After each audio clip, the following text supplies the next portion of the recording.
स्मृति जी नया मकान, लेकिन सीट वही। नया मकान, कांग्रेस परेशान। वो आपको हरा देंगे इस बार। आप 4 जून को देख लीजिएगा। बेटे से स्मृति ईरानी की हार हुई है। आप चाहती थी कि राहुल जी लड़े चुनाव यहाँ से? कभी भी ऐसा नहीं हुआ कि चुनाव लड़ने से पहले ही चुनाव हारने की घोषणा हो जाए। कोई उनका ऐसा जुझारू नेता उनको नहीं मिला जो अमेठी से चुनाव लड़ ले। ये हार उन्हें कांग्रेस पार्टी के एक कार्यकर्ता किशोरी लाल शर्मा से उनको इतनी बड़ी हार मिली है। Love it.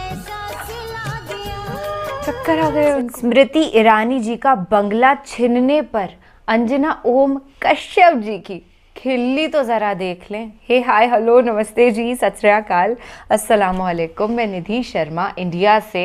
और स्मृति ईरानी जी हैरान परेशान है कि उनका जो आलीशान बंगला है वो उनसे फाइनली छिन गया है। और हमें इसकी बड़ी तसल्ली है, दिल में खुशी है, क्योंकि वो इतने राजसी ठाट बाट डिजर्व नहीं करती। तो इस वीडियो में होगा स्मृति ईरानी जी का अच्छा खासा वाला roast. Along with that women issues का जो मखौल बना करके स्मृति जी ने रख दिया था ना, एक महिला होकर के कोई डिग्निटी उनके अंदर नहीं थी, तो उस पे भी उनकी जो असलियत है उसका पर्दाफाश होते हम देख लेंगे भाई। तो आखिर तक बने रहिएगा। आई एम प्रिटी श्योर कि आप सबने वो फुटेजेस देखी होंगी जिसमें वो बोल रही थी जवाब दो सोनिया गांधी, माफी मांगो। किस हक से? रिस्पेक्ट क्या होती है स्मृति जी को करना ही नहीं आता। खैर जनता ने उन्हें वोट ना देकर जो उनकी डिसरिस्पेक्ट करी है, उससे अकल तो अच्छी खासी उन्हें आ ही गई होगी। आफ्टर लूजिंग एक सम्मेलन था जिसमें वो बैठी हुई थी, तो वो ऐसे एक्टिंग कर रही थी जैसे उन्हें कोई फर्क ही नहीं पड़ता। ऐसे स्माइल कर रही हैं, गिगल कर रही हैं, एक्स्ट्रा हंस के दिखा रही हैं। और मोदी जी का भी जीतने के बाद इस बार यही हाल था, क्योंकि वो बैसाखियों से पहुंचे हैं ना, वो जोश पूर्ण बहुमत वाली बात तो बिल्कुल हरगिज नहीं है। और अगली बार जैसे अपन ने स्मृति जी को इस बार बाय किया ना, वैसे अपन मोदी जी को टाटा करेंगे। ऑल थैंक्स टू भारत की वो जनता जिसके पास पॉलिटिकल विजडम है। तो थैंक यू। स्मृति जी नया मकान, लेकिन सीट वही। नया मकान, कांग्रेस परेशान। एक्चुअली आपने कहा अगर मैं जीत रही हूँ तो अगर जीत नहीं रही होती तो यहाँ पर गांधी परिवार का कोई सदस्य लड़ रहा होता। तो गांधी परिवार ने आज यहाँ पर स्वयं नामांकन ना करके भाजपा की जीत की घोषणा कर दी है। तो बेटे से स्मृति ईरानी की हार हुई है। एकदम जनता पर आपको भरोसा है क्या? मैं दोबारा कहती हूँ, अगर यहाँ पर थोड़ी सी भी गुंजाइश होती कि कांग्रेस पार्टी जीते तो वो किसी और को, अपने प्रॉक्सी को यहाँ पर कैंडिडेट नहीं बनाते। सबसे बुरी तरह हारने वाली मंत्री हैं श्रीमती स्मृति ईरानी जी। प्रॉक्सी आपने कहा, और मेरा अगला प्रश्न वही है कि क्या केएल शर्मा प्रॉक्सी, क्या आपकी लड़ाई सीधे मान रहे लोग, बहुत लोग कह रहे हैं कि प्रियंका गांधी से आपकी लड़ाई है, वो बिहाइंड द सीन्स वो मैनेज कर रहे हैं? देखिए, जो लोग काफी मोहित हैं उनसे, उनको बड़ी मुझे लगता है थोड़ा सा राजनीतिक इतिहास उत्तर प्रदेश का बतला दूं। 2022 के विधानसभा के चुनाव की पूरी जिम्मेदारी और नेतृत्व श्रीमती वाड्रा का था। तब विशेषता वो चाह रही थी कि अमेठी लोकसभा क्षेत्र में कांग्रेस दर्ज करे। चाहती थी राहुल जी लड़े चुनाव यहाँ से? मेरे चाहने ना चाहने से ब्रह्मांड नहीं चलता। आज भी गांधी परिवार का यहाँ से ना लड़ना, भाजपा का प्रत्याशी कौन है, पुनः भाजपा का एक साधारण कार्यकर्ता है, तो पूरे परिवार में जो कांग्रेस पार्टी का मुख्य केंद्र बिंदु है उसमें एक व्यक्ति ऐसा नहीं मिला, अथवा कोई उनका ऐसा जुझारू नेता उनको नहीं मिला जो अमेठी से चुनाव लड़ ले। ये हार उन्हें राहुल गांधी से नहीं मिली है, ये हार उन्हें कांग्रेस पार्टी के एक कार्यकर्ता किशोरी लाल शर्मा से उनको इतनी बड़ी हार मिली है। तो मेरा ये मानना है कि आज इस भूमि से 2 इतिहास रचे गए।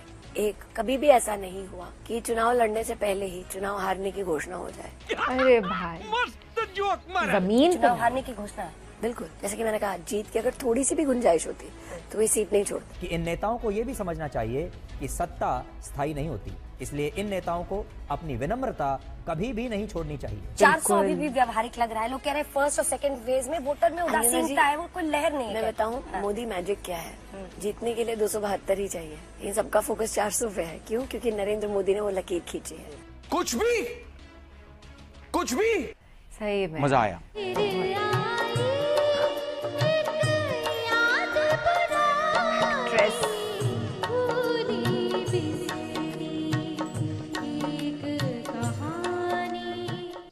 बताता हूँ, पहले ये देखो। तो प्रश्न आज ये उठता है कि और कितनी बेटियों का बलात्कार होगा, कब सरकार जागेगी और देश की जनता को ये बताएगी कि हमने ये ठोस कदम उठाए ताकि बलात्कार को रोक सके।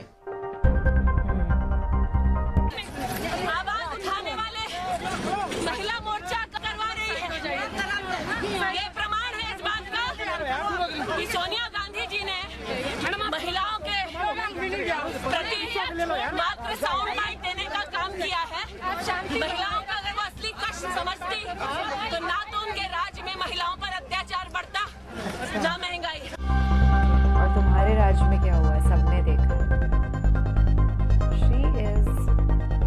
Trouble faced.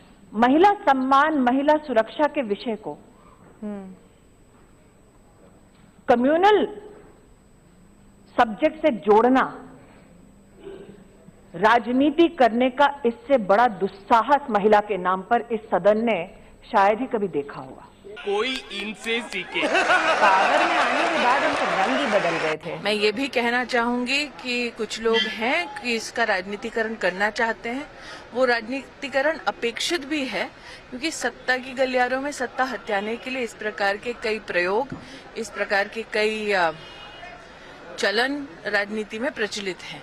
सीखे इनसे, सीखे।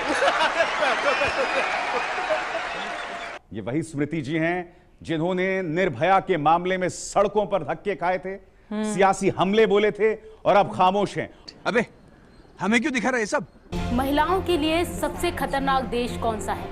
सीरिया, अफगानिस्तान या पाकिस्तान? जी नहीं, एक अंतर्राष्ट्रीय सर्वे के मुताबिक वो देश है भारत।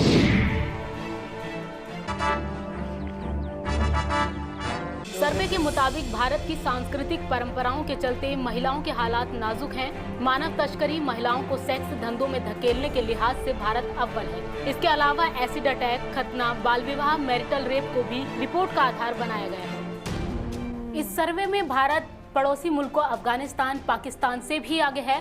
बता दें कि साल 2011 में हुए थॉमसन रॉयटर्स फाउंडेशन के सर्वे में अफगानिस्तान, कांगो और पाकिस्तान के बाद भारत को चौथे नंबर पर महिलाओं के लिए सबसे खतरनाक देश माना गया था।